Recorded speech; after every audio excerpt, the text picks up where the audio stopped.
One book is now taking a closer look at some of the key players involved in getting the COVID-19 vaccine manufactured. Joining us now is Brendan Borrell, the author of The First Shots, here to talk about his book, which is being optioned as an HBO movie, I believe. Brendan, is that right?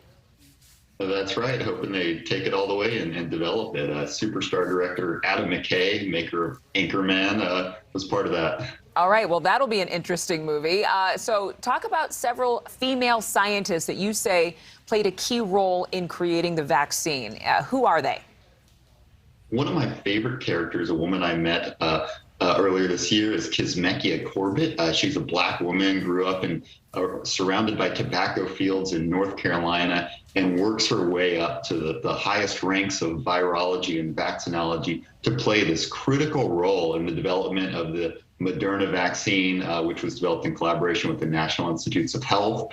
I talk about her, spending 12, 14, 18 hours in the lab working on this, vaccinating mice. And her story sort of is also sort of woven into the social fabric of what happened during the coronavirus outbreak, when members of the Black community were disproportionately hit by the virus. And she actually speaks out against this and is later attacked on Fox News. So it was a touching story. She was an important figure in the race. Now, I know a lot of people who are watching, no matter what their political history or affiliation is, would say, obviously, this would be a team effort in getting this vaccine manufactured. Some would definitely credit President Trump, former President Trump, with actually getting the project moving and getting vaccines to Americans. But you claim that it was several outsiders that made the push for vaccination successful. Can you explain that?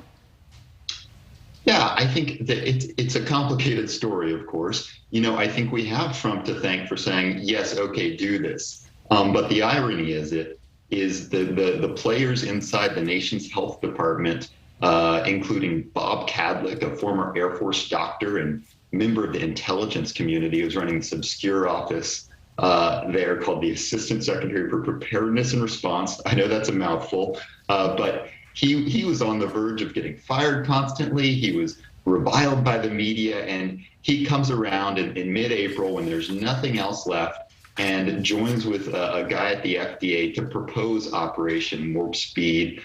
His boss, Azar, takes it to Kushner, Jared Kushner, the president's son-in-law, and the rest is history. Well, certainly history. We only have about 30 seconds left, but you did touch on Pfizer's role in producing the vaccine. Can you just briefly bring us up to speed about that? Yeah, I mean, people are surprised that the big pharma sort of sat on the sidelines. So the smaller competitors like Moderna were moving fast early in the race. It was only later that Pfizer hopped in and just surprisingly fast performance to pull up front and deliver the first vaccine to the nation. So that's all in the book, The First Shots. All right. Well, thank you so much, Brendan, for joining us and talking about your book. And